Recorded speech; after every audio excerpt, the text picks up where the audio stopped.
tous et bienvenue sur Chichou Pois Chiche. Je voudrais vous parler aujourd'hui de la vitamine B12. Tout ce qui est indispensable à la bonne santé de notre corps se trouve dans les végétaux, sauf la vitamine B12.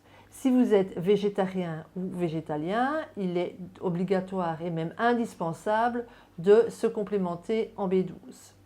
Chez les omnivores également, il peut y avoir certains cas de carence de vitamine B12, par exemple pour les personnes de plus de 50 ans ou les personnes ayant des problèmes gastriques, mais je développerai ce point un peu plus loin dans la vidéo.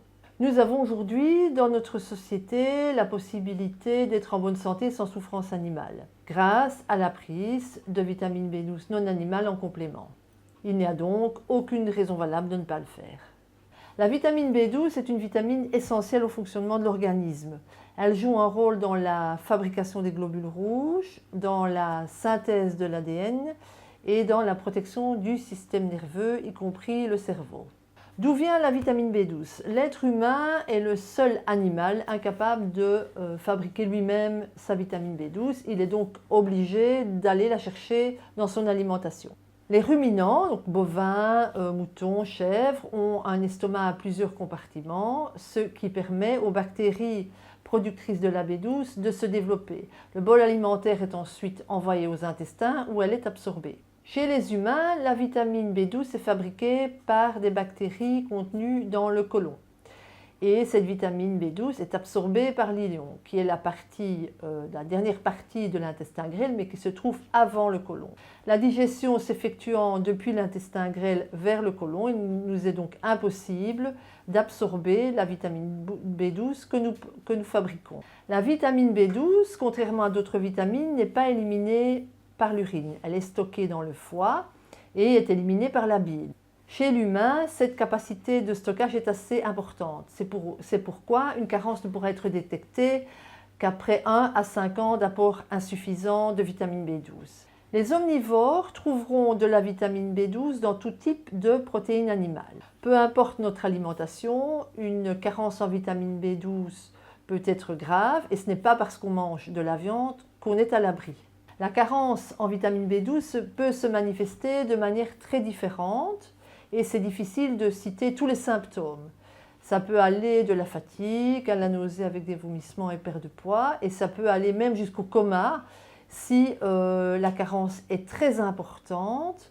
Et il faut savoir aussi que la vitamine B12, comme elle protège la myéline, donc la gaine des nerfs, elle est responsable de dérèglements du système nerveux si les apports ne sont pas réguliers et suffisants. Quelles sont les personnes à risque? Chez les omnivores, les personnes de plus de 50 ans, car à partir de cet âge, les sécrétions gastriques responsables de la production d'une molécule servant à absorber la B12 diminuent.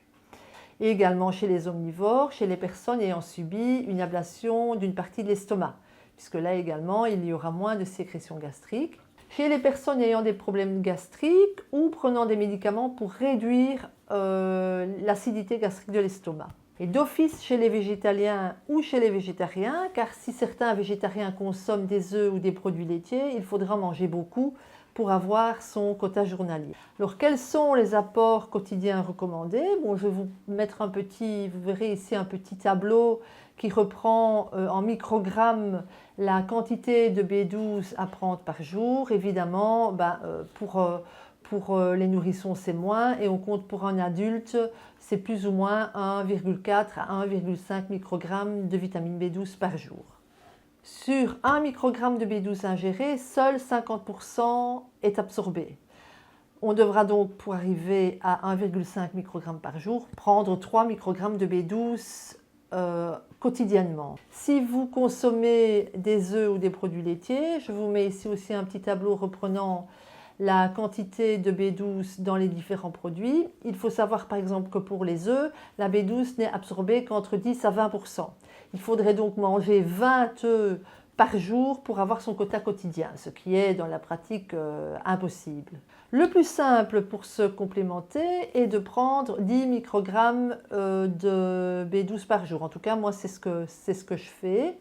C'est beaucoup plus facile que de prendre une dose tous les 15 jours qu'on risque d'oublier ou 3 fois 1 microgramme par jour. Cette B12, vous la trouverez soit en pharmacie, soit dans les magasins bio. Soyez sûr qu'elle est bien végétalienne parce que vous avez des vitamines B12 qui sont faites à partir de protéines animales. Lorsque vous choisirez votre vitamine B12, choisissez plutôt la cyanocobalamine qui est la plus stable et la moins chère. Un petit mot maintenant pour les personnes qui consomment de la spiruline. On a longtemps pensé que les algues contenaient de la B12. En fait, elles contiennent une molécule qui ressemble à de la B12 mais dont les propriétés chimiques sont différentes. Elle n'a donc pas les mêmes propriétés biologiques que la B12. C'est pour ça qu'il est important de laisser un délai de 6 heures entre la prise de B12 et la prise de spiruline.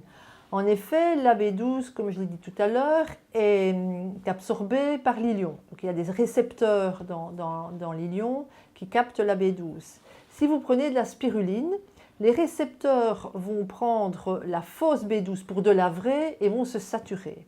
Les récepteurs s'ouvrent à une nouvelle absorption toutes les 6 heures. Il faudra donc, pour pouvoir avoir votre quota journalier et être sûr de l'avoir, laisser 6 heures entre l'absorption de la spiruline et l'absorption de la B12. Renseignements pris auprès de la faculté vétérinaire de Liège, que je remercie pour leur gentillesse et leur disponibilité.